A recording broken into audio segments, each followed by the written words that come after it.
네, 최근의 정치본색 시작하겠습니다. 오늘 함께할 세 분 소개해드립니다. 박관천 전 청와대 행정관 나오셨고요. 김종욱 전 청와대 행정관, 김종욱 박사, 그리고 김민하 시사평론가 나오셨습니다. 안녕하세요. 네, 안녕하십니까. 네, 방금 전에 창원지방검찰청에서 보도자료 나왔습니다. 명태균 게이트라고 해야 되겠죠. 명태균 게이트 관련 보도자료 나왔는데요. 여기에 이제 공직선거 후보자 추천과 관련해서 불법 정치자금을 수수한 A, 여기는 김영선인 것 같고요. B, 명태균인 것 같습니다. 예. 지역사무실 총괄본부장 예. 등 5명을 기소했다. 공직자 이해충돌 방지법 위반죄, 정치자금법 위반죄, 사기죄 뭐 이런 걸로 총 5명을 기소를 했다라는 겁니다. 그런데 언론이나 국민들이 알고 싶어하는 그래서 국민의힘의 최고 수뇌부, 당시 최고 수뇌부 그리고 김건희 윤석열의 관여와 관련해서는 아무런 말이 없어요. 그냥 국민의힘 중앙 당사 등을 압수수색을 했고 국민의힘 당시 당대표 등 100여 명을 소환 조사했는데 행위가 주로 서울 지역인 점을 감안해서 해당 사건을 서울중앙지검으로 이송하겠다. 이게 이제 그나마 예. 우리는 여기서 벗어나고 싶어. 창원지검에서는 이거 못하는 거 아니야? 중앙지검에서 알아서 해주세요. 뭐 이 이야기인 것 같은데요. 제가 볼 때 뭐 우린 몰라, 우린 모르겠으니까. 일단 지금 핵심적인 내용들은 여기서 얘기하고 있는 뭐 네. 김영선, 명태균 5명의 문제가 아니라 예. 이 사람과 관련된 아까 말씀하셨던 것처럼 윤건희, 윤석열, 김건희, 그다음에 뭐 오세훈, 홍준표라고 하는 주요한 국민의힘 정치인들과의 관계 문제 이런 문제에 대해서는 일런 방구도 없는 상황이고 그렇죠. 자, 이 문제는 우리가 앞으로 수사할 거야. 아니 지금까지 이 수사 1년 넘게 했던 거 아닙니까? 중간에 이제 묵혀놓은 거가 있긴 합니다만 뭐였어? 뭐였어? 아무것도 하지. 제가 볼 때 다 가지고 있는데 네. 우리는 판단할 수가 없어. 이건 어차피 검찰총장과 수뇌부가 결정할 문제야. 전 그래서 그냥 이런 모든 문제를 떠넘기고 핵심적으로는 서울중앙지검에서 김건희를 소환 수사할 것인가의 문제. 저는 이제 소환 수사를 하겠다라고 입장이 밝혀지게 되면 검찰은 명태균 게이트를 파겠다라고 하는 부분들이 확인된 거지만 이 문제와 관련해서 지속적으로 소위 NCND 가타부타 정리를 못한다고 한다면 이 부분도 계속 제가 볼 땐 간을 보면서 정치적 상황 변화에 따라서 판단할 거라는 생각이 들기 때문에 이 오늘 발표의 핵심적인 가늠자는 이 내용이 아니라 이후에 소위 검찰에서 김건희를 소환 조사할 거냐 말 거냐 그때 가서 이거 확인할 수 있다는 생각이 들어요. 서울중앙지검이라는 데가 이력이 있지 않습니까? 우리 이창수 지검장이라는 분이 어떻게 인사가 됐는지도 이 자리에서도 그렇고 여러분들에게 수차례 뭐 이렇게 각인된 사실이고 원래 이제 소위 말하는 이원석, 한동훈 라인들이 미워가지고 그 자기들끼리 싸우는 것도 이제 웃긴 얘기인데 한동훈, 이원석 라인이 미워가지고 그 검사들이 이제 다른 데로 쭉 보내버리고 한동훈, 이원석과는 멀지만 윤석열과는 가까운 그러한 검사인 이창수 검사를 서울중앙지검장으로 발령을 냈던 거잖아요. 지난번에. 그렇죠. 그렇죠. 그거는 왜 그랬느냐? 김건희의 이 소위 명품백 수수 의혹 그리고 도이치모터스 주가 조작 사건 이 두 가지를 어떻게 할 거냐의 문제에 있어서 소환 조사를 할 거냐 말 거냐 한다면 어떻게 할 거냐 이걸 가지고 이제 그 당시에 이원석과 대립 구도가 있었기 때문에 그래서 이제 그런 인사를 한 거 아니겠습니까? 결국 그런 인사를 하고 나서 김건희 소환이 어떻게 됐습니까? 검찰총사로 부르지 않고 제3의 장소에서 검사들이 휴대폰을 반납한 채로 그렇게 해가지고 조사를 진행했던 거잖아요. 그런데 그 중앙지검에다가 이제 사건을 이송한다. 근데 그렇게만 결론내면은 저 같은 사람들이 이제 그 얘기를 막 하겠죠. 제대로 수사가 되겠느냐, 뭐 이런 등등의 얘기를. 그래서 그런 소리를 이제 할 것을 예상하여서 창원지검에 있는 현 수사팀, 그래서 이제 팀장, 부산지검 2차장 이지영 검사가 이동해서 수사를 계속 진행할 예정이다까지 덧붙여갖고 지금 보도자료를 냈는데 어쨌든 지휘부는 이제 중앙지검이 서울중앙지검이 되는 거 아닙니까? 그러면 서울중앙지검이 말씀하신 대로 정치적 판단이나 이런 것들을 상당히 할 것 같고 그다음에 이제 뭐 심우정 검찰총장이 이 정치적 판단을 하는 데 있어서 또 상당히 이제 역할을 할 것으로 보이기 때문에 그러면 결국 정치적 판단에 달린 일이 되는 거여서 그러면 정치적 판단에 이게 좌우될 것 같은 그런 수사라고 한다면 뭐 특검이나 이런 것들의 어떤 정당성 이런 것들을 우리가 더 얘기할 수 있는 그런 환경이 지금 되는 거 아니냐 그런 이제 의구심 내지는 우려 그런 것들이 생기는 거죠. 이게 사실은 경찰이나 검찰이나 예. 우리 영화 보면 그러잖아요. 예. 이건 내 사건이야. 예, 예. 내가 종결 짓겠어. 그러면 이제 공명심이든 그리고 사명감이든 뭐든 간에 예. 이렇게 큰 사건을 예. 지금의 검사가 또는 뭐 네. 검사장이 야 우리 사건이니까 우리 관할 사건이니까 우리가 끝까지 하자라고 예. 할 수도 있었을 텐데. 제가 인지 사건 하는 그 수사부서 있잖아요. 예. 특히 그 특수수사하는 사건 수사부서 언론 브리핑할 때 그 예. 습관이 두 가지가 있어요. 저도 경찰청 기능수사대장을 하면서 한 2년 동안 이거 특수수사 관련해서 언론 브리핑을 제가 했는데 어떤 게 있냐면은 첫째는 뭐 예민한 걸 물어봐요. 수사 과정에서 이런 증거가 나왔냐? 그러면 현재 그 수사가 진행 중이기 때문에 밝히기 곤란합니다. 수사에 지장이 있습니다. 두 번째, 뭐 누구는 수사할 거 누구는 수사할 거냐 하면 예 물론 그 여죄 부분에 대해서는 계속 수사할 예정입니다. 이제 이렇게 하거든요. 이게 이제 계속 수사한다는 건 상투적인 이야기고 지금 아마 검찰의 입장은 그럴 거예요. 저번에 그 검찰의 입장을 제가 조금 이제 분위기를 알아보니까 어차피 명태균 게이트 자체가 특검으로 갈 거다. 특검으로 가는데 갈 확률이 많은데 특검으로 가가지고 우리가 정리해 놓지 않은 증거가 새로이 나와가지고 특검의 트리거가 되면은 검찰 조직 자체가 흔들릴 수가 있다. 그래서 그거에 대한 어떠한 추가 수사를 하기 위한 준비는 다 해두자라는 게 우세적인 여론이었습니다. 검찰 내부에서? 예, 검찰 내부에서요. 그 수사팀도 그렇고 그다음에 여기 저 서울팀도 그렇고. 예. 자, 지금 상황은 명태균은 계속 떠들죠. 하나하나씩 뭐 이게 그렇죠. 이유 있든 없든 국민들이 볼 때 이거 의혹이네 이렇게 할 수는 떠들고 있죠. 그래서 언론 플레이 계속 하고 있습니다. 자, 그리고 또 야당에서는 지금 계속 의혹을 제기하면서 그 특검을 하자 그러죠. 그리고 뭐 여러 가지 의혹을 제기하니까 이게 처음부터 원래 서울중앙지검으로 와야 될 수사였습니다. 와야 될 수사인데 처음에 이걸 갖다 지금 톤 다운 시켜보려고 그때만 해도 윤석열 대통령, 김건희 영부인이었으니까 톤 다운 시키려 했는데 지금은 그 분위기가 아니라 그러죠. 네. 그리고 그래서 이제 제가 보기로는 이거는 김건희 씨에 대한 그 수사는 안 할 수가 없습니다. 이거 안 하면요. 이거 안 하면은 안 할 수는 없죠. 예, 검찰의 명운이 흔들리고 조직 명운이 흔들리고 그렇죠. 두 번째는 수사의 방식인데 자 창원지검에 부르려니까 창원지검은 너무 원거리지 않습니까? 그렇다고 해가지고 검사들이 올라와가지고 예전처럼 소위 말하는 황제 조사를 할 수는 없는 입장이거든요. 그랬다가는 정말 그 광화문에서 돌팔매행을 당할 수가 있으니까 결과적으로는 검찰청에 소환할 준비를 지금 저는 한다고 봅니다. 그 내부 의견도 그렇고요. 예. 그리고 지금 각종 그 김건희 여사가 명태균 게이트를 회피하기 위해서 뭐 이렇게 한다 그런다 저렇게 한다 그런다 무슨 말이 많이 나오지 않습니까? 그런 부분도 아마 지금 이걸 서울중앙지검으로 오늘 바로 이송하면은 각종 어떠한 그런 어떠한 지금 사람들의 입에서 회자되고 있는 수사를 회피하기 위한 회피를 못하게끔 하면 저는 조치를 할 것이라고 봅니다.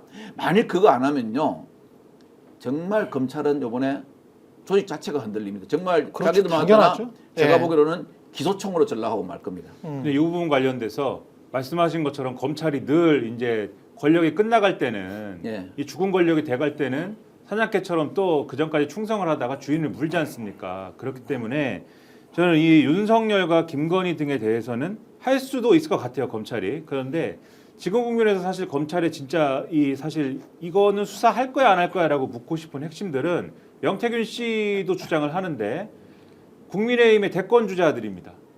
그러니까 오세훈, 홍준표 이런 사람들이 연관이 지금 있다라고 명태균 씨 측도 주장을 하고 거의 이제 오세훈 시장에 대해서는 뭐 거의 이제는 굉장히 몇 번이나 만났다라든지 직접 만났다라든지 이런 것들이 이제 언론 보도를 통해서 명태균 씨가 이제 얘기를 하는 거지 않습니까? 예. 그렇다고 하면은 지금 말씀하신 대로 윤석열, 김건희의 경우에는 말씀하신 논리대로 이제 수사 안 할 수가 없는 것이고 심지어는 명태균 휴대폰 때문에 지금 이 계엄 선포까지 한 거 아니냐 이런 얘기가 나오는 마당에 안 할 수가 없을 겁니다. 그런데 오세훈 서울시장에 대해서는 그럼 할 것이냐 이런 것들이 이런 정치적 판단을 어떻게 하는 거냐 요거에 따라서 상당히 달라질 여지가 있기 때문에 이 수사를 제대로 하는 거냐의 문제에 있어서는 좀 의구심이 생긴다라는 거죠. 그 남상군 변호사가 오세훈 시장과의 악연이 있었던 것 같아요. 그죠? 예, 개인 감정이 되게 심하다. 개인 감정이 예. 좀 심한데 예. 저는 서울중앙지검으로 이쪽으로 이송시킨 것도 명태균 쪽에다가 한번 넛질을 해보는 거 아닌가? 검찰에서 변호사 바꿔. 이런 느낌도 좀 들어요. 왜냐면은 이분은 주로 이제 지역에서 활동했던 변호사시잖아요. 그렇죠. 왔다 갔다 굉장히 좀 못합니다. 힘들고 예.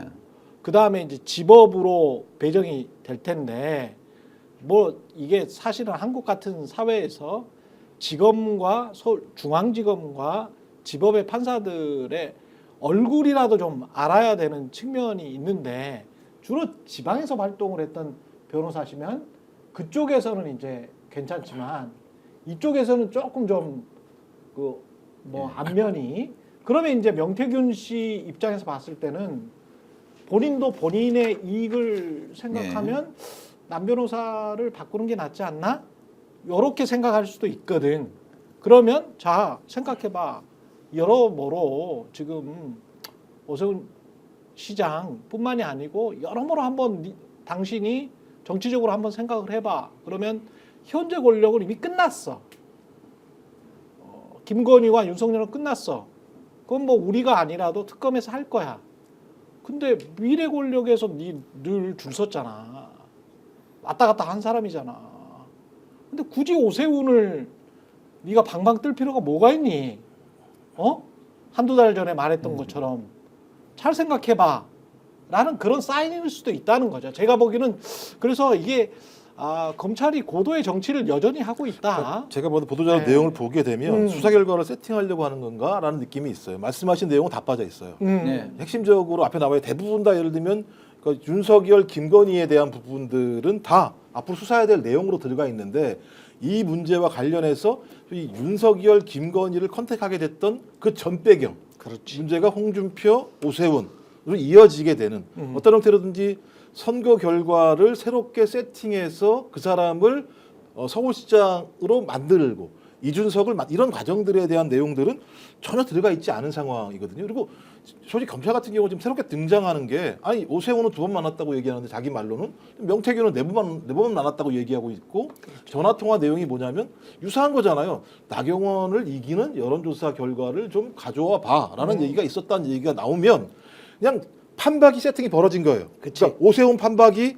이준석 판박이, 그 다음에 윤석열 판박이 세 가지의 일을 누가 했느냐?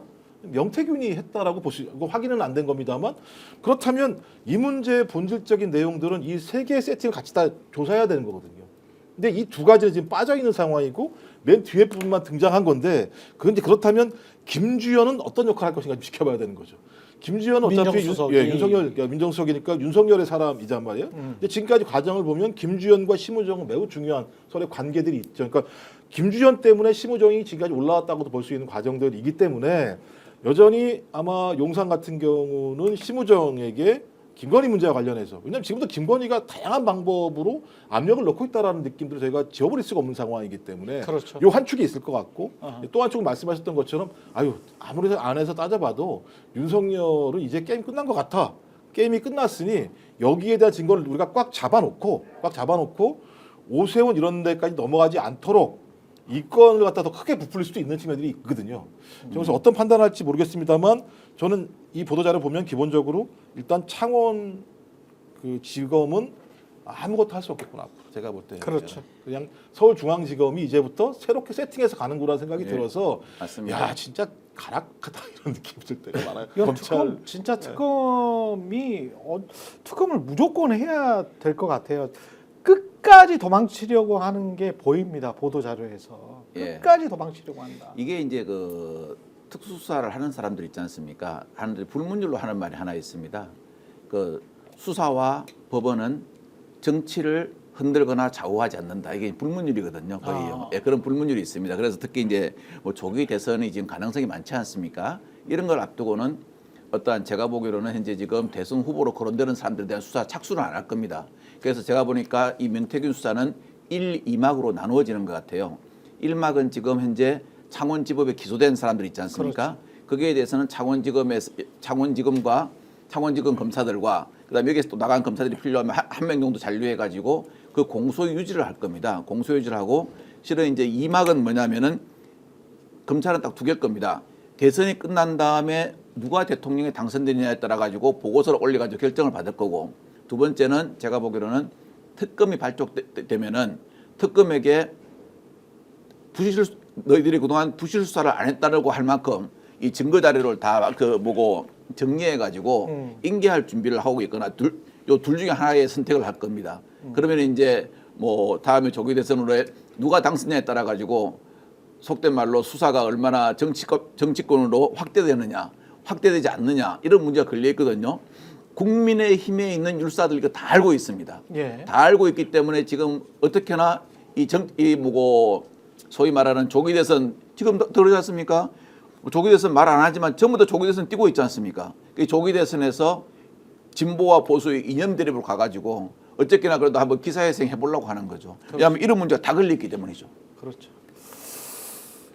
김민하 평론가 더 덧붙이실 말씀 없으면 국회 그 비상기업 해제 요구 결의안 나오고 한 5분 정도 있다가 정말 아슬아슬했대요. 5분 48초요. 그때 이제 전원 차단하고. 근데 예. 그 전원 차단하기 전에 보니까 곽정군 사령관이 김현태 단장한테 전화를 했더만, 대령한테. 예, 김현태가 통화하는 게 시스템에 나오죠. 전화를 하고 야 뭐 방법 없어라고 하니까 아유 그 전원이라도 차단해 볼까요? 그 전원이라도 차단해봐. 그래가지고 전원이라도 찾고 그 찾는데 또 우왕좌왕한 6분이 걸리고 예. 그 6분이 걸린 다음에 거기만 지하 1층만 지하 지하 1층. 1층. 예. 근데 만약에 거기가 국회의사당의 본회의장이 2층이었나요? 거기까지 다 차단을 했으면 그냥 끝나는 거잖아요. 아무것도 못 하는 거잖아요. 깜깜하니까 아무것도 안 보이는 상황이니까 뭐 그다음에 의견이고 뭐고 이거 할 수 없는 상황이었던 거죠. 두렵지. 저는 정말 두려워지지. 확 무서운 게요. 얼마 전에 요번에 광주에 가가지고 이제 찬반 집회가 있었지 않습니까? 예. 광주 솔직히 광주 사태보다 요번에 많이 계엄이 음. 병력들이 좀 일찍 상륙했거나 예. 아니면은 정말 우리 그 국민들이 가가지고 막지를 않았거나 세 번째는 이러한 결과에 따라서 계엄 해제 의결이 안 됐거나 하면은 저는 솔직히 광주 때보다 더 끔찍한 정말 일들이 지금 서울에서 벌어지고 있고 지금도 진행되고 있고 아마 우리 4명도 여기 나와 있을 수가 없을 거라고 생각합니다. 근데 단전 핵심 적인 것 같아요. 그러니까 단전 핵심은 말씀하신 것처럼 예. 노상원 수첩이 시행될 수 있는 조건이 그거잖아요. 그렇죠. 핵심은 그러니까 본회의에서 계엄 자체의 해제가 의결이 안 되는 상황이기 때문에 그러면 군인들이 다 장악을 한 다음에 노상원 수첩에서 벌어졌던 것처럼 구금하고 수거하고 고문하고 이런 일이 벌어질 거라는 생각이 하나입니다. 또 하나는 제2의 계엄 문제인 것 같아요. 그렇죠. 왜냐하면 이건 해제가 된 다음에 네. 조치가 벌어졌기 때문에 이 과정은 매우 중대한 문제다. 그러니까 지금 계속 그 윤석열이 헌재에서 얘기하고 있는 무슨 경고성 말도 안 되는 이런 개소리 같은 걸 하고 있는 상황들인데 이 자체에 관련해서 윤석열과 그다음에 곽종근 그다음에 김현태로 이어지게 되는 지시라인과 관련해서 해제 이후에 이 얘기가 벌어졌다면 제2의 계엄들을 만들어내기 위한 조치로 볼 수 있기 때문에 이 문제가 확인된다면 이건 뭐 명백한 거죠. 명백한 거기 때문에 단전 문제와 관련해서는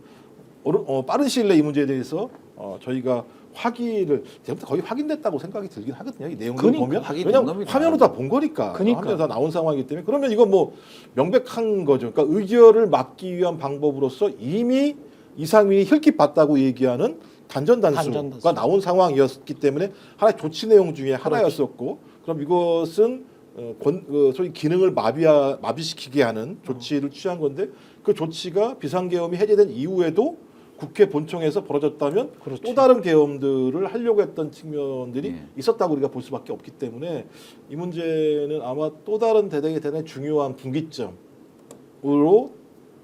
그걸 만들어내게 되는 증거물이 아닐까 생각이 듭니다. 실제로 이 사안에 대해서 뭐 사실 따질 필요도 없습니다. 애초에 뭐 이런 걸 따질 그렇죠. 필요도 사실은 없는데 예. 없는데 그래서 윤석열이 그냥 지금까지 한 얘기 뭐 그리고 한 행동 그리고 그날 12월 3일에 벌어진 그 장면 자체로도 이미 뭐 다 끝난 얘기지만 그런데 이제 윤석열이 뭐 구구절절 뭐 이런 얘기 저런 얘기를 하고 있는데 그것에 대해서 그러면 이제 검토하고 반박한다는 차원에서 그 윤석열이 본인이 얘기했지 않습니까? 내가 정말로 이제 국회를 그러니까 국헌 문란의 목적으로 국회를 마비시키려고 했으면 단전 단수부터 했지 않았겠습니까?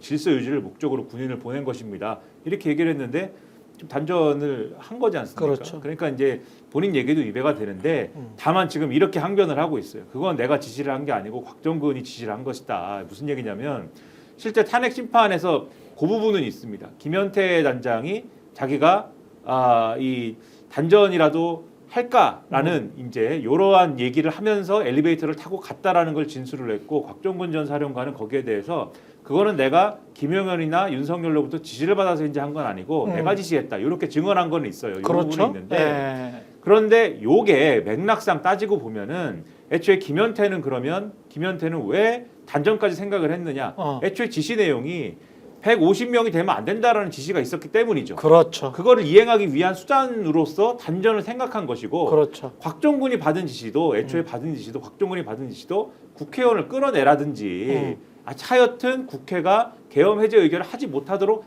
해라라는 취지의 지시가 있었기 때문에 그것을 이행하기 위해서 단전을 시도한 것이거든요. 그렇죠. 그러니까 이걸 가지고 단전은 내가 지시한 게 아니야라고 주장을 한다 하더라도 애초에 뭐가 이제 지시사항이었느냐에 대해서는 국회를 무력화하려고 했다라는 거는 여전히 명백한 사실이다 이렇게 봐야 되고 그리고 곽정근이 이제 와서 나는 지시를 나는 내가 지시를 한 겁니다라고 진술한 요 부분이 사실이냐도 따져봐야 되는 문제이고 두 번째로 예. 그다음에 세 번째로 곽정근이 지시하지 않았더라도 다른 지시가 그러니까 곽정근은 본인이 지시했다고 생각할지라도 윤석열, 김용현 등이 다른 지시를 했을 수 있는 거거든요.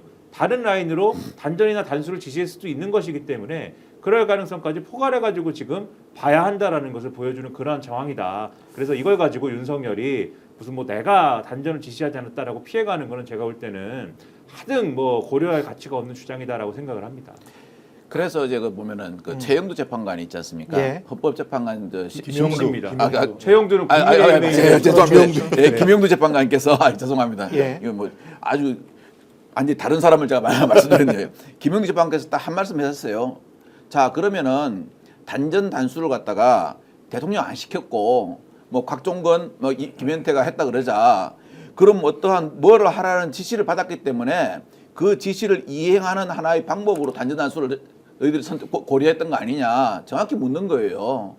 묻는 이유는 결과적으로 헌법에 의한 입법기관 국회를 갖다가 마비를 시키라는 지시를 했기 때문에 그럼요. 국회 계엄 해제 의결을 못하게 하라는 지시를 했기 때문에 그 방법으로 한 거 아니냐 이렇게 말씀드린 거는 결국 대통령은 단전 단수는 말을 안 했을 수 있지만 국회에 계엄 해제 의결을 못하게 하라 했던 것은 사실이다. 그렇지. 예, 재판관이 이렇게 보고 있고요. 그렇죠. 어제 국힘에서도 또 그러더라고요. 하는 말이 그거는 곽종근이가 제가 알아서 한 거라고 또 이제 그렇게 이야기를 하던데요. 이거는 말입니다. 집에 갑자기 저녁 때 강도가 드니까요. 이 30, 40대 아버지가 유치원 다니는 아들 뒤에 숨어가지고 야 나는 찔리면은 안 되니까 네가 좀 막아봐 하는 거와 똑같은 거예요. 이런 거는 좀 안 했으면 좋겠습니다. 지금 시간별로 봐도 예. 말이죠. 10시 23분인가 계엄령 선포를 했잖아요. 예, 10시 22시 23분이죠. 그리고 난 다음에 막 모여듭니다. 예. 이재명 대표, 우원식 국회의장이 밤 11시쯤에 국회에 담을 넘어서 예. 도착을 해요. 그리고 1시 1분에야 계엄이 해지가 되거든요. 그렇죠. 그러면 11시에 도착을 해서 사람들 다 모이는 데까지 기다린 게 2시간 정도 걸린 겁니다. 예. 근데 2시간 정도 걸리고 150명이 거의 다 모여지고 있는 것 같은 그 상황에 다급했던 걸로 보입니다. 맞습니다. 김현태 단장과 예. 곽종근 사령이 다급했어. 다급하니까 저는 왜 갑자기 저렇게 서성이다가 국회 본관 주변에서 그렇게 서성이다가 저 특전사 군인들이 왜 갑자기 유리창을 깨고 들어갈까? 그 들어간 시간이 0시 32분이야. 예, 0032분입니다. 00시 32분이야. 그러면 자 11시쯤에 우원식 국회의장 비롯해서 의원들이 대거 진입을 해. 그래서 잘못하면 150명 될 것 같아. 될 것 같으니까 계엄군 입장에서는 150명이 되면 안 되잖아. 그럼 어떡하지? 야 안에 들어가서 진압을 해버려야 되겠다. 예, 예. 그래서 밖에서만 차단을 하려다가 안으로 들어가서 0시 32분에 들어가죠. 들어가는데 국회의원들은 2층 저 의사당에서 모여가지고 지금 하려고 해.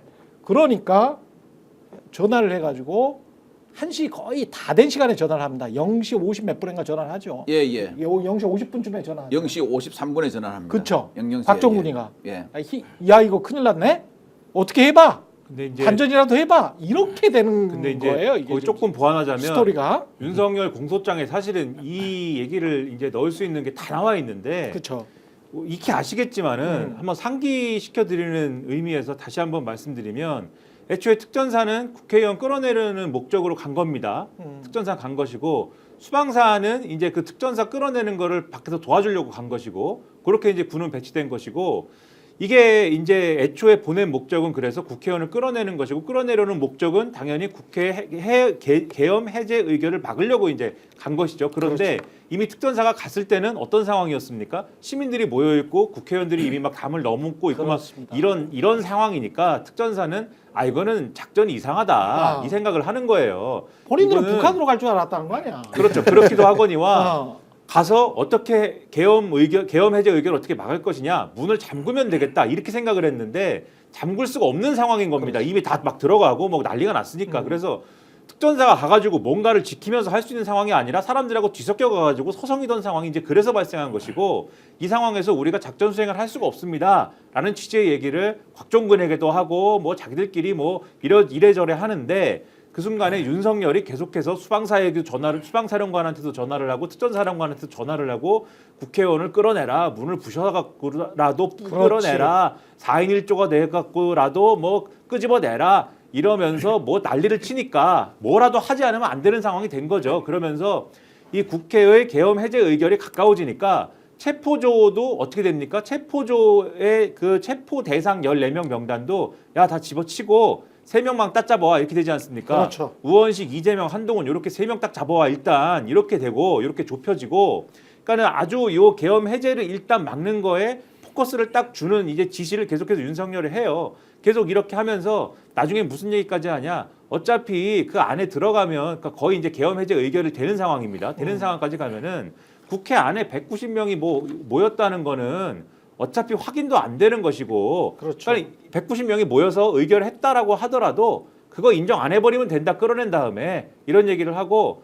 그다음에 뭐 내가 거기서 의결이 됐다 하더라도 2번, 3번 계엄을 또 선포하면 되니까 그냥 다 군사 작전이죠 사실상 군사 작전을 계속해서 진행을 해라는 취지의 지시를 막 합니다.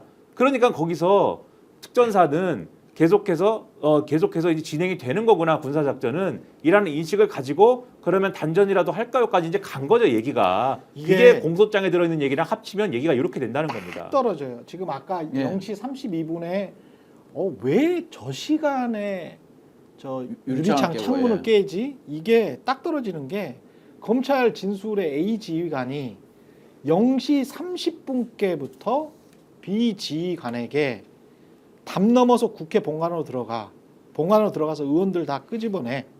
지금 애들이 문 걸어 잠그고 의결하려고 하고 있는데 문짝 부셔서라도 다 끄집어내라고 했다는 시간이 0시 30분이에요. 맞습니다. 예. 0시 30분이고 공소장에 명기돼 있죠. 국회 창문을 깬 게 0시 32분이야.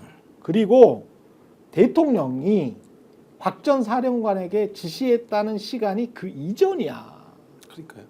그러니까 모든 게 다 지금 설명이 그렇습니다. 되는 거야 예. 이게. 요 내용 관련해서 김원태 단장이 뭐라고 그랬냐면 예. 깨고 들어갔잖아요. 예. 끄집어내려고 그랬는데 거기 직원들이 다 막고 있는 상황이니까 물리력을 행사하지 않고서 끄집어낼 수 없는 상황이었어요. 그러니까 이거 갖다 하지 못했던 거죠. 그러면서 이제 막 돌아다니기 시작한 거죠. 그래서 김원태 단장이 4층까지 올라갔다는 거잖아요. 4층 올라가서 어떻게 이 상황을 파악할까라고 하다가 상황이 안 나오고 다시 지하로 내려간 상황인데 이제 이게 1차적인 상황이라면 2차적으로 그러니까 01시 06분 36초에 김원태 특임단장이 비상계엄 해제 관련해서 상부 지시 확인 전화를 하는 게 나옵니다.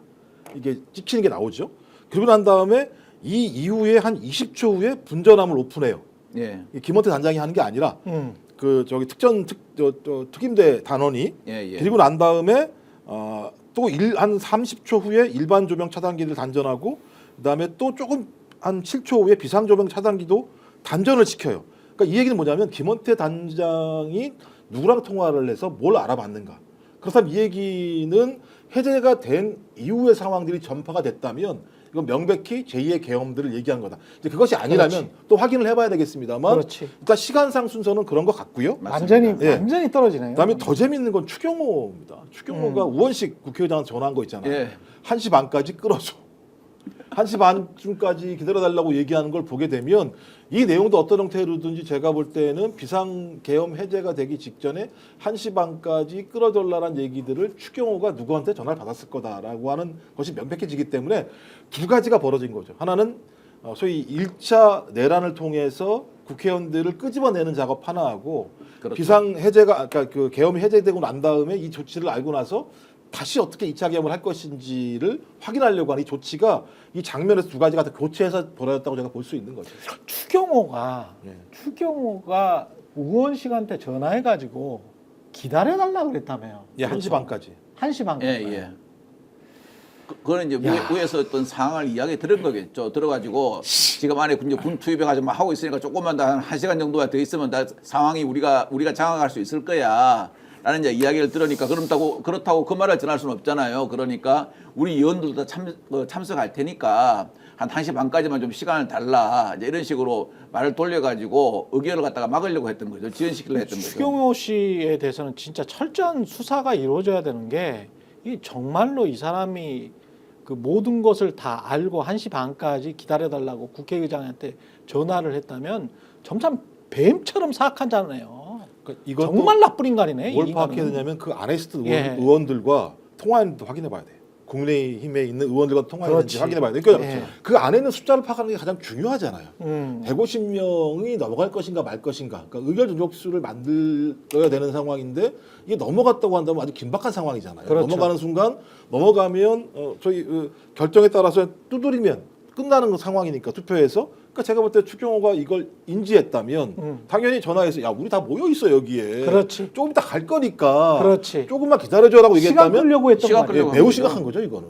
심각한 정도가 아니죠. 아, 그러니까 정말 나쁜 놈이네. 이게 만약에 추경호가 정말 다 알고 이 짓을 했다면 아니, 정말 이거는 내란 주요 임무 종사자 중에 하나에 악마죠 악마 그 정도 상황이라면. 더구나 국회의원 신분으로 그랬다면은 입법부의 국회의원 신분으로 그랬다면은 그건 정말 저 내부 역적이죠. 원내대표입니다 원내대표. 그러니까 원내대표로.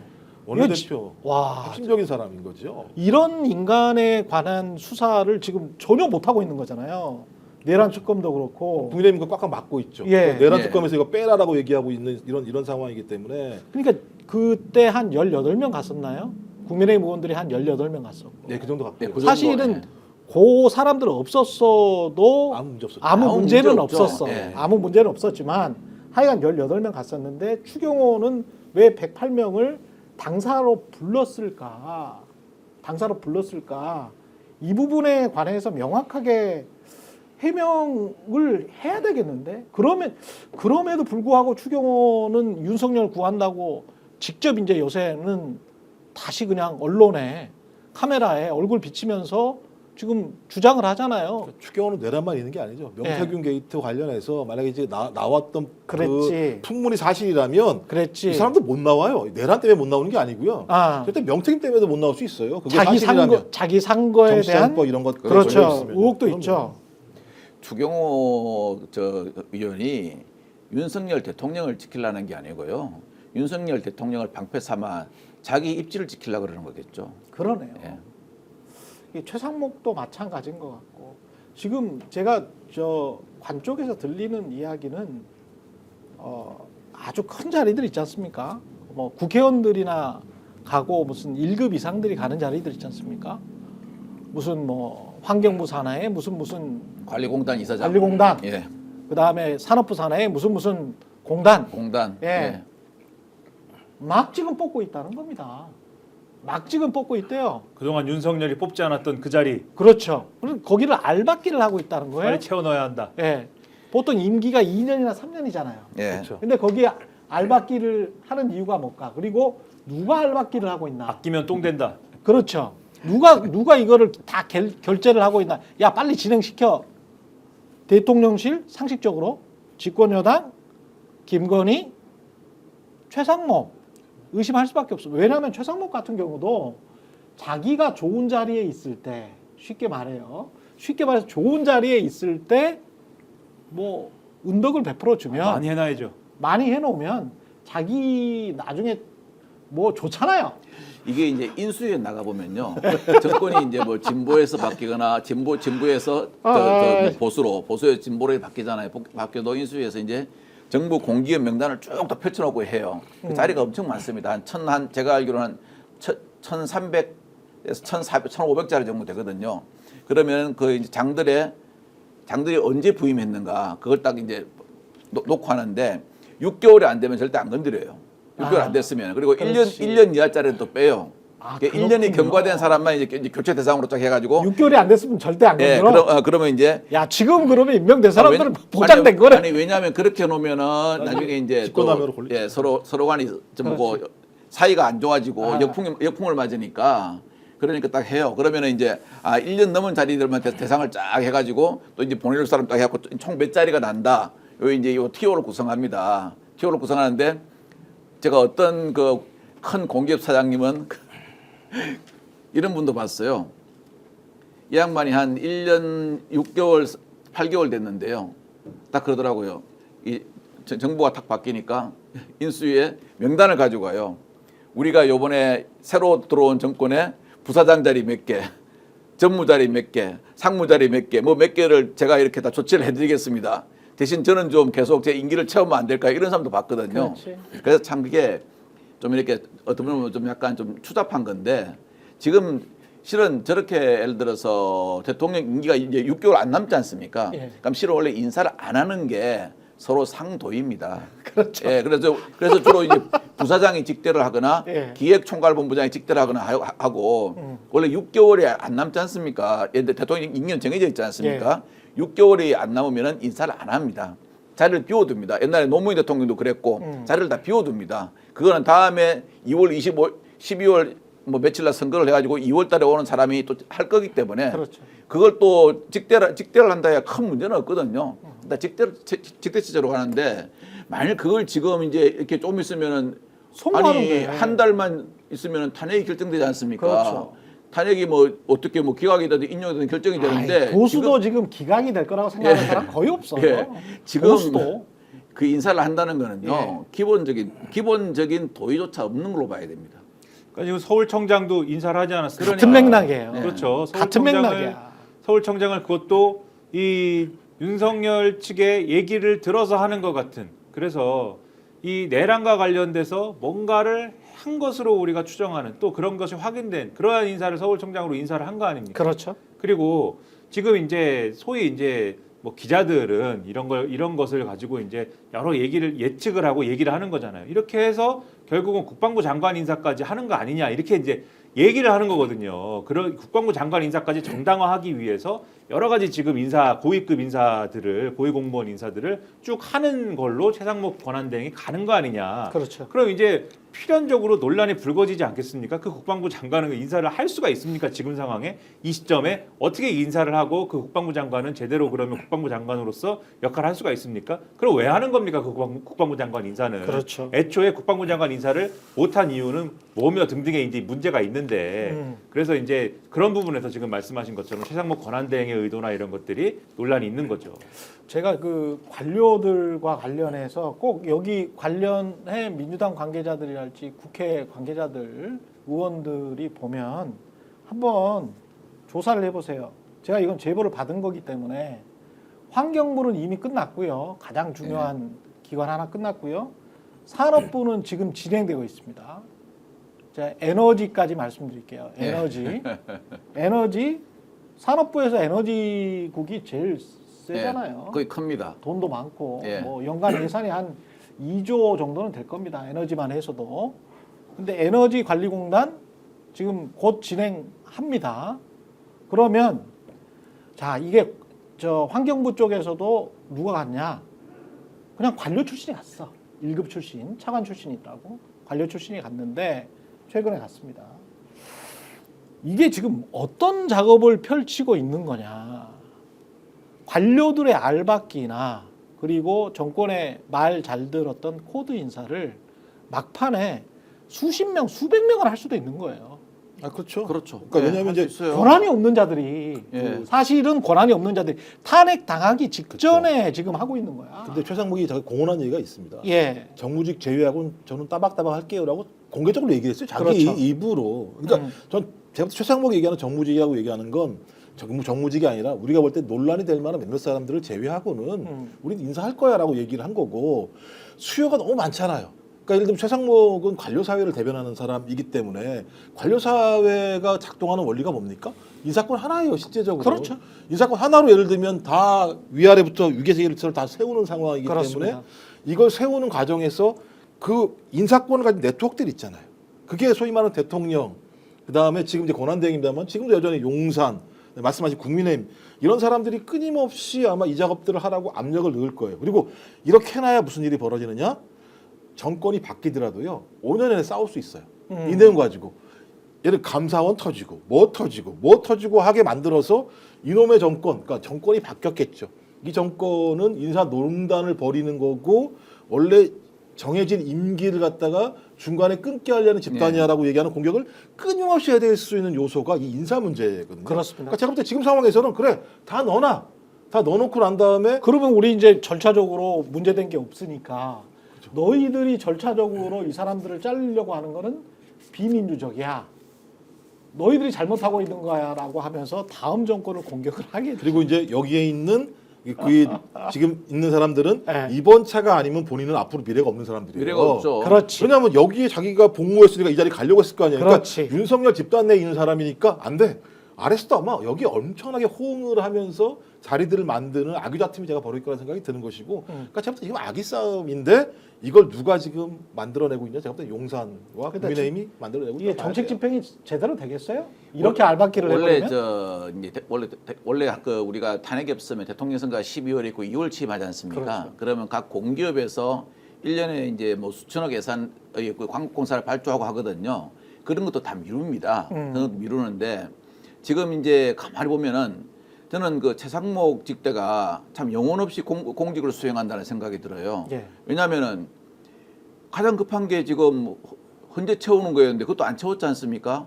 저렇게 영혼 없이 공직을 수행하니까 금융비서관 할 때 모시던 대통령도 탄핵당해. 경제부총리 할 때 모시던 대통령도 탄핵당해.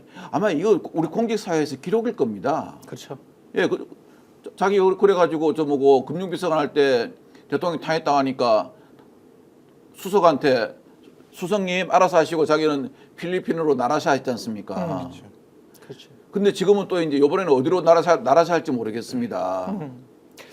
잠시 광고 짧게 말씀드리고 그리고 노상원 이야기를 해야 됩니다. 노상원이 망상이 아닌 것 같습니다. 절대 망상이 아닌 것 같아요. 인터넷 신규 가입 시 최대 48만 원, 인터넷 가입과 동시에 현재 쓰고 계신 휴대폰의 통신사만 변경해도 추가 최대 30만 원, 정수기 렌탈 최대 30만 원, 무려 108만 원의 혜택을 3년마다 받으실 수 있고요. 약정 끝나셨다면 꼭 신청하시기 바랍니다. 현금 사은품 혜택 원치 않는다. 55인치 삼성 TV로 선택 가능하고요. 1670-2571 상담 받으시거나 네이버에 인터넷 비교원 검색하시고 상담 신청하시기 바랍니다. 상담할 때 스픽스 또는 최경련의 정치본색 유튜브 채널 말씀하시면 가입하면 현금 비밀 혜택과 함께 할수록 더 큰 혜택, 지인 추천 시 추천할 때마다 최대 4만 원 모바일 상품권을 드립니다. 예, 이게 한겨레는 이거 노상원 수첩 실제로 이행됐네? 이행된 게 꽤 있네? 라고 지금 보도를 하고 있고 경향신문은 망상일 수도 있다. 뭐 이런 식의 보도가 또 나오고 있고 뭐 그렇습니다. 망상을 네. 거의 한 7, 8개월 동안 준비를 하는 망상들이 존재하는 아니 그리고 네. 김용현과 11월 말부터 12월 3일까지 매일 전화했어요. 아니 그러니까 9월 달부터 매일 전화했어요. 9월 달부터 예. 11월 달까지 22차례 예. 국방부 장관 공간을 갔다라고 얘기를 그렇죠. 하는 거고요. 예. 그 이전부터 본인 수첩 계속 빡꾸에서 적었다라고 하는 건 망상이 아니라 그렇지. 누군가랑 협의를 통해서 적어 나갔다고 볼 수밖에 없는 측면들이 있어요. 그러니까 이건 계획입니다.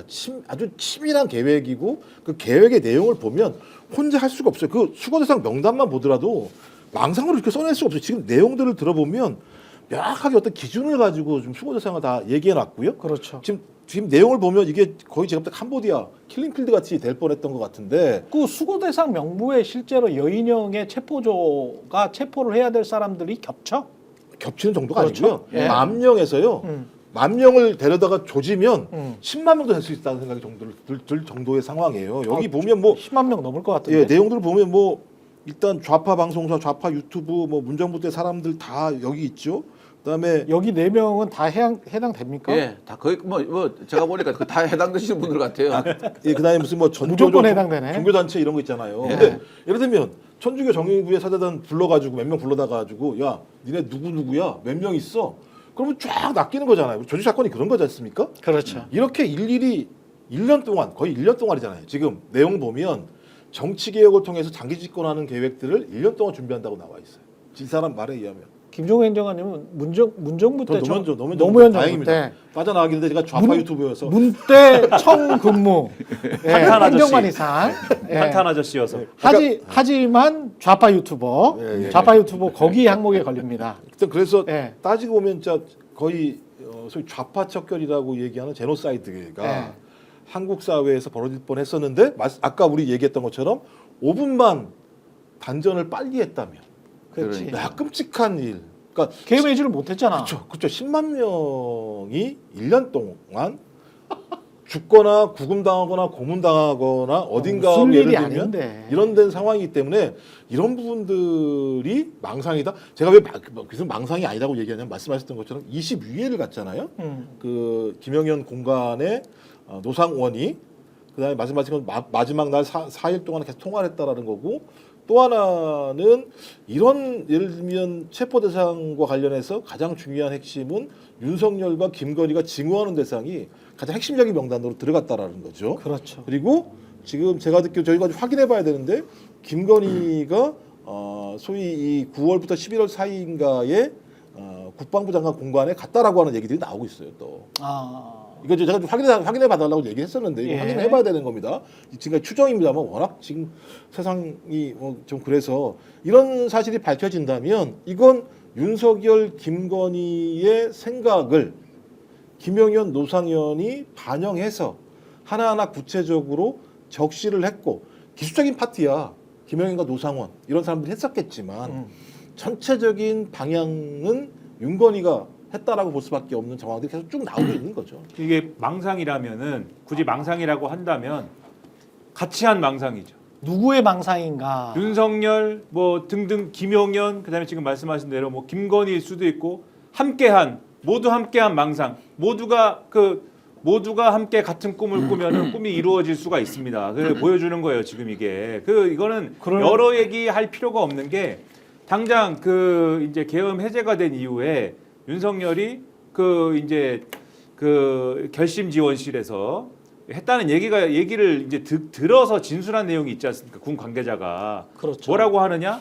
그러게 내가 국회에 병력을 더 한 1,000명 보내야 된다고 그랬는데 결심 지원실에서 네. 윤석열이 직접 했다는 말. 네. 네. 다들 말려가지고 이게 뭐냐 이런 얘기를 막 하니까 옆에는 김용현이 어떻게 합니까? 전화를 막 하지 않습니까? 전화를 해가지고는 상원아 이제 어떡하냐? 물어보잖아요. 여기서 저는 다 끝나는 얘기다. 상원이한테 물어보지 않습니까? 바로? 네, 그러면은 상원이한테 그때만 물어봤겠습니까? 그 전부터 계속 상원이한테 물어보고 상원이와 상의하고 상원이와 만나고 상원이와 만나서 그 같은 노트에 적고 같은 꿈을 꾸고 같은 망상을 하고 했을 거 아닙니까? 그리고 상원이한테 그 자리에서 바로 물어보는데 그럼 상원이한테 물어보고 그래 네 얘기 잘 들었어 하고 그냥 뭐 기각하겠습니까? 그 상원아 물어보고 보내 할 때 대통령도 있었을 거 아니야. 그러니까 그렇죠. 물어보고 상원이한테 얘기 듣고 대통령인 윤석열에게 상원이가 이렇게 하랍니다 했을 거 아닙니까? 그리고 상원이는 뭐까지 생각합니까? 제가 이자가 상당히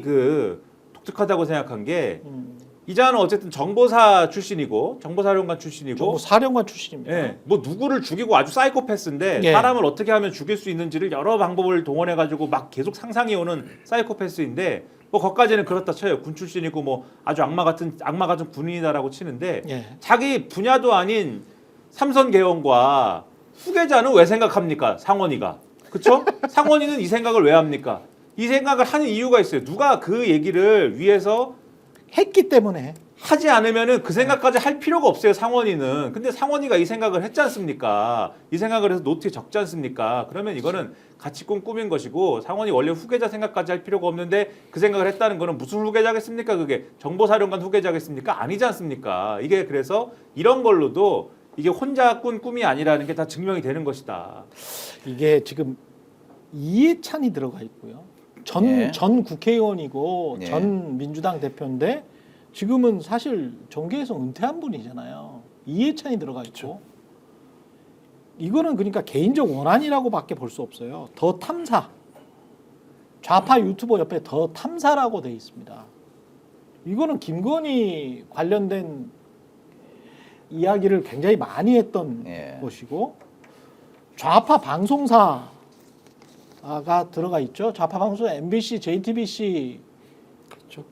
나 과거에 방송사. 좌파 방송사로 낙인 찍힌 곳들. 이거는 김건희 윤석열의 머릿속과 노상원의 머릿속, 그러니까 사적 원한이, 노상원이 이런 사람들한테 사적 원한, 그리고 김우겸도 전 의원이잖아요. 근데 김우겸도 사실은 윤석열과 김건희가 사적 원한을 삼을 만한 사람이거든. 예. 그러면 노상원이 사적 원한을 삼을 만한 사람들이 아니야. 아니죠.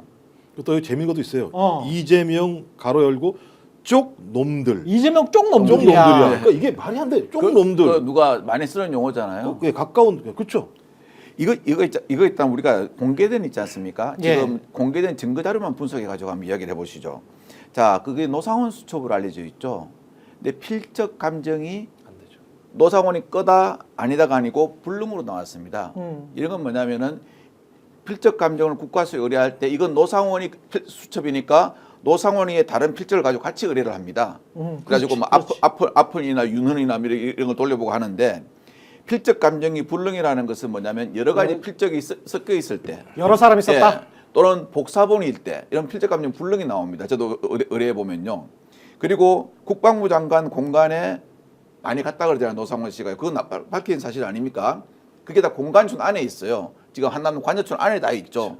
거기서 안에는 여러 명이 돌아다녀도 뭐 크게 문제가 찍히거나 하지 않습니다. 그 때문에 과연 국방부 장관 공간 안에서 김용현과 노상원만 만났겠냐?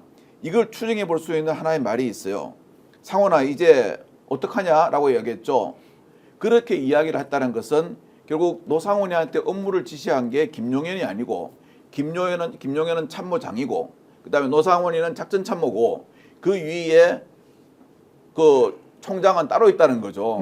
그럼 이 총장이 과연 누구냐는 거죠. 이걸 갖다가 수사를 해서 밝혀내야 된다는 거죠. 왜냐하면은 김용현이가 국방장관으로서 전 현직 장군들을 총괄지휘해 가지고 했다면은 야 이거 이렇게 해야지 이렇게 이야기하지 이제 어쩌면 좋냐 은원하는 식으로 이야기 안 해요. 이제 어떡하냐 이 말은 뭐냐면은 둘이가 동급이라는 거거든요. 거의 동급에서 하는 말이거든요. 특히 군대 문화에서는요. 그러면은 하나는 참모장이고 하나는 작전참모란 말이죠. 그럼 위에 우두머리가 더 있다는 거죠. 이 뭐 노상원 수첩에 있는 모든 계획을 할 때 의견을 제시한 게요. 그걸 갖다가 수사 과정에서 찾아내야 된다는 거죠. 그래서 내란죄 특검이 필요하다는 겁니다.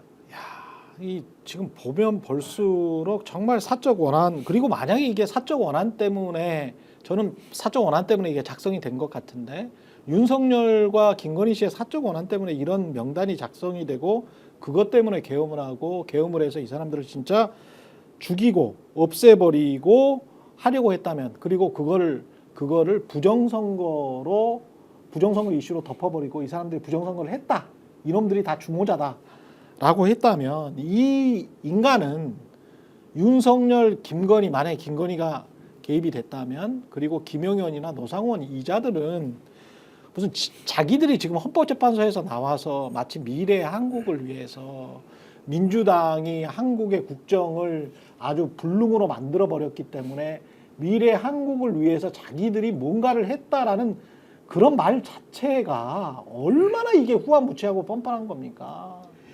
이영수 기자하고 그 김건희 씨하고 예. 선거 과정에서 그 녹취한 거 있잖아요. 그 녹음 테이프에 이런 말이 있어요. 녹취록에 보면은 우리가 정권 잡으면 걔네들 다 죽었어. 이런 말이 나와요. 그렇죠. 아마 여기에 지금 있는 명단에 있는 사람들 대부분 다 포함되는 사람들 아닐까요? 그렇죠. 그러니까 제가 볼 때 완전 거의 나치 같은 거예요. 그러니까 네. 좌파를 그러니까 지금 1년 동안 민심 관리라고 돼 있잖아요. 1년 동안 민심 관리. 아, 여기 내용에 그 네. 노상원 노트에 그러니까 1년 동안 좌파를 확실히 척결해서 좌파가 없는 순혈적인 네. 대한민국을 만들어서 내 마음대로 재선 3선을 하는데 모델이 어딜까? 중국, 러시아가 계속 해먹던데 이런 구조를 만든 거기 때문에 그러니까 이건 제가 볼 때는 거의 학살이에요. 그러니까 좌파 학살을 통해서 좌파가 없는 순혈적인 대한민국에서 나는 독야청청 계속 해먹을 거야 라고 하는 계획인데 이걸 노상원이 망상으로 할 수 있겠냐고 자기가. 거기- 뭐가 있다고 자기 근거가. 거기 김 박사님 뭐 아우슈비츠도 등장하지 않습니까?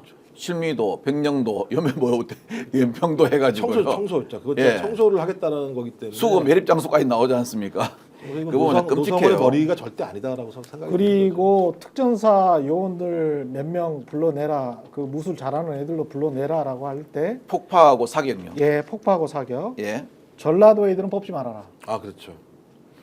전라도 애들은 뽑지 말아라라는 대목이 있잖아요. 있어요. 이거는 명백해요. 그리고 난 다음에 이제 어제 광주에 가서 탄핵 반대 집회를 한 거잖아요. 예. 몰려가서 세이브 더 코리아라는 곳이 네. 종교단체죠. 한국을 구한다는 거잖아요. 그렇죠. 자 보십시오. 그러니까 윤석열의 주장도 나는 한국을 구하기 위해서. 김영현도 마찬가지잖아요. 세이브 더 코리아.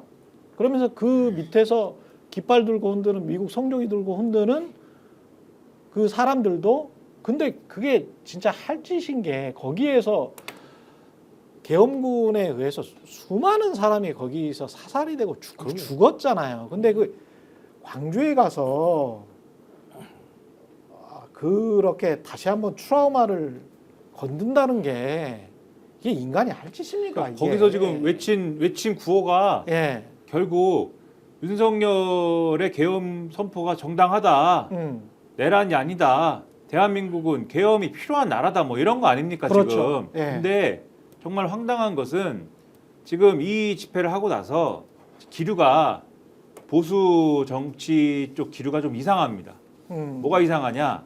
이 세이브 더 코리아는 전광훈이 아니지 않습니까? 예. 정광훈 쪽이 아니잖아요.